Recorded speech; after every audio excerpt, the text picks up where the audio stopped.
Hello everyone, this is Professor Sai Kripa, English Department, Discuss Chennai. So today's session, we are going to see Block 1, Unit 3 portion. The title of the paper is Return to Nature, Romantic Poetry and Kinds of Poetry. So under this Unit 3, we are going to see the titles, how it's been contributed in the theme of the return to nature. William Wordsworth, what kind of poem he had involved during the Romantic period. So the titles are Return to Nature, William Wordsworth, Prelude Book 1, Tinton Abbey. Okay. The Return to Nature, Romantic Poetry. Return to nature, the poets meant that the people should return to the external world of sights and sounds, as also to primitive simplicity untainted by the fingers of refinement or even civilization. So thus we may say that the slogan Return to Nature in relation to and as an important one. Why is the Romantic age called the Return to Nature? According to the Romantics, the solution was back to nature because nature was seen as pure and a spiritual source of renewal. It was also your way out of the fumes of growing industrial centers for the new industrial rich. What is nature in Romantic poetry? Romantic poets try to heal the sorrows of human beings by writing their verses about nature. Thus, Romantic poets believe that nature is a source of revelation. They use simple language and shape nature as God, man, etc.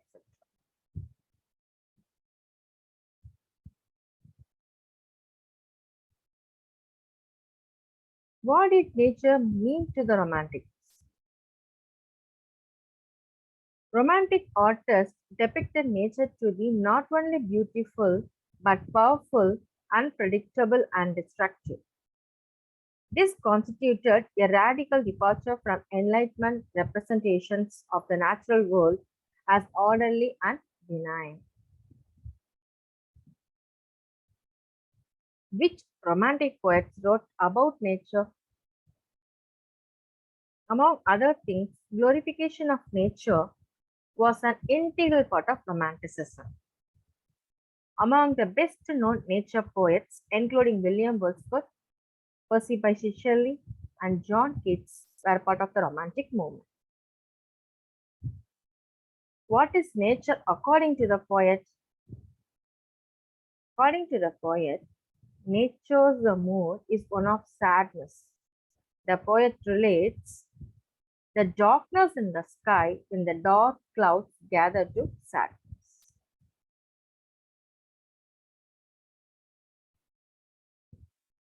Yes, love of nature, the characteristics of Romanticism. Yeah, it denotes glorification of nature. Nature, in all its unbound glory, plays a huge role in Romantic literature. Nature, sometimes seen as the opposite of the rational, is a powerful symbol in work from this era. Romantic poets and writers give personal, deep description of nature, its wild and powerful qualities.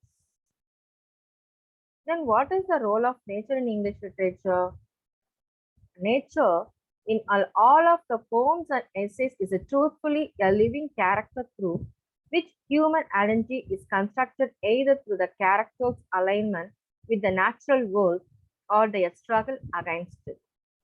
In the works of art, nature generally functions as background of place and time and also theme. How do romantic poets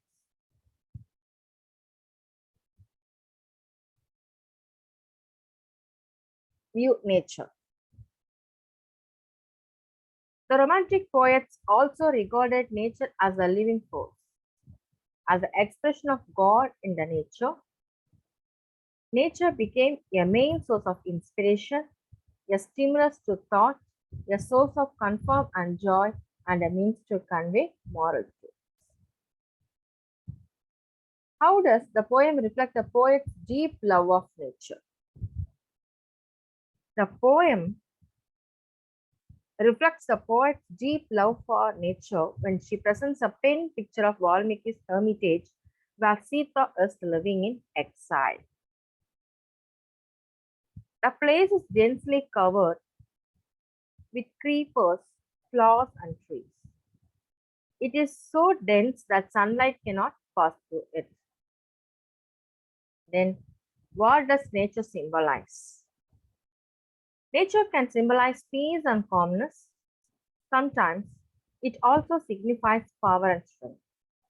Some authors use it to represent the life cycle or show freedom and independence. The symbolism of nature is the deeply rooted in the past of humanity. The theme of return to nature in poets of the Romantic age.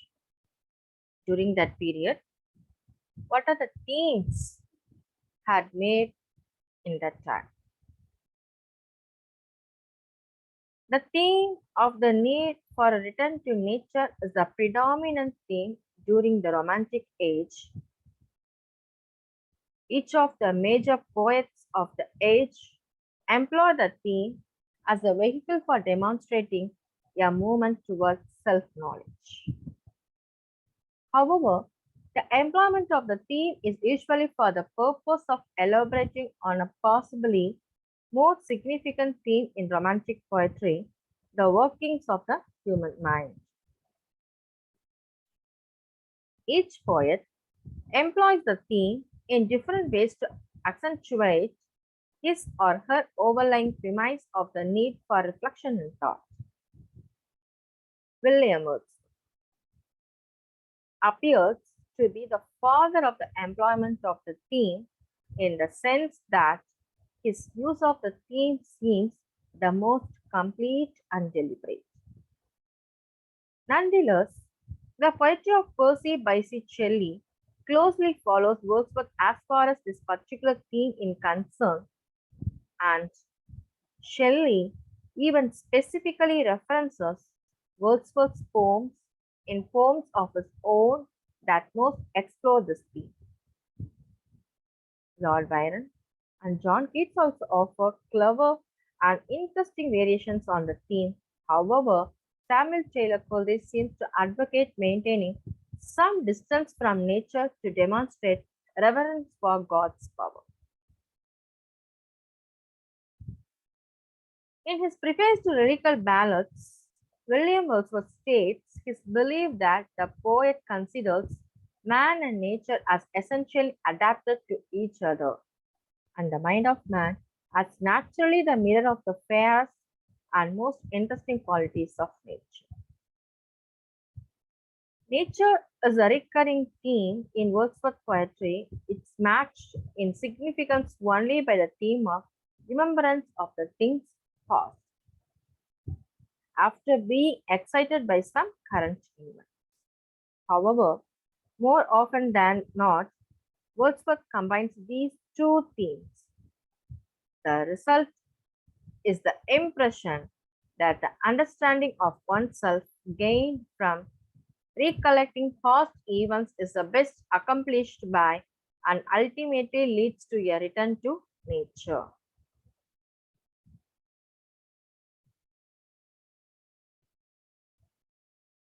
In a romantic moment, how did this the theme that is return to nature? Nature is the theme, right? So how it had been contributed much in the era of romantic. One of the elements of the Romantic movement in literature was the elevation of nature as a subject, not only for poetry but for study, for life, and as a source of philosophy. This element is seen in different forms in the works of different artists. Romantic poetry, such as that by Wordsworth, for instance, takes a more realistic and naturalistic view of nature than does the more otherworldly sense of nature found in Coleridge. Each poet features the nature, creates images of the natural world, and makes a connection between human life and the world of nature. This point of view is partially a product of the Enlightenment and of a more human centered conception of the universe. A comparison of some poems by Wordsworth and Coleridge shows how different poets reacted to the New World view. The Romantic period in English literature is usually considered to extend from 1798, when Wordsworth and Coleridge published their lyrical ballads, to 1832, when Sir Walter Scott died at the moment. The old regime in England took its stand in the face of revolutionary fervor based on the American and French revolutions. For those who sympathize with the revolution, they need a new revolution directed against reason and towards something else, and that something else was imagination. Romanticism was the movement marked by a shift in feeling, a shift in sensibility, as well as a new concept of man's relation to the natural order and to nature in the particular. As with the most movements, the perception that a group of poets exhibited this sort of shift in sensibility is something imposed after the fact by critics reading the works of Keats, Coleridge, and Wordsworth, among others, and finding that many of their sentiments and responses demonstrate a similarity in outlook different from the previous age. Romanticism was marked by certain attitude among the following: a growing interest in nature, and in the nature, it's a primitive one. What are the themes related on nature used in the era of Romantic movement? The beneficial influence of nature. The beneficial influence of nature, it's that throughout Wordsworth's work, nature provides the ultimate good influence on the human mind. All manifestation of the natural world, from the highest mountain to the simplest flower, elicit noble, elevated thoughts and passionate emotions in the people who observe these manifestations. Wordsworth repeatedly emphasizes the importance of nature to one individual's intellectual and spiritual development. A good relationship with the nature helps individual connect to both the spiritual and the social. Next theme, the power of the human mind. Wordsworth praised the power of the human mind. Using memory and imagination, individuals could overcome difficulty and pain. For instance, the speaker in Land composed a few miles above Atchington Abbey relieves his loneliness with the memories of nature which the leech gather in resolution and independence. Preserves cheerfully in the face of poverty by the exertion of his own will. The transformative power of the mind are available to all, regardless of an individual's class or background. The democratic view emphasizes individuality and uniqueness. Throughout his work, Wordsworth showed strong support for the political, religious, and artistic rights of the individual, including the power of his or her mind. In 1802, preface to lyrical ballads, Wordsworth explained the relationship between the mind and poetry. Poetry is emotion recollected in tranquility, that is the mind transformation, the emotion of experience into poetry capable of giving pleasure. And the splendor of childhood, that is the another theme as nature used in the era of romantic movement. In Wordsworth poetry, childhood is a magical, magnificent time of innocence. Children from an intense bond with the nature, so much so that they appear to be a part of the natural world rather than a part of the human social world. Their relationship to nature is a passionate and extreme. Children feel joy at seeing a rainbow but great terror at seeing desolation or decay. In 1799, Wordsworth wrote several poems about a girl named Lucy who died at a young age. These poems, including She Dwelt Among the Untrodden Ways and Strange Fits of Passion Have I Known 1800, praise her beauty and lament her ultimate untimely death. In death, Lucy retains the innocence and the splendor of childhood, unlike the children who grow up, lose their connection to nature, and lead unfulfilling lives.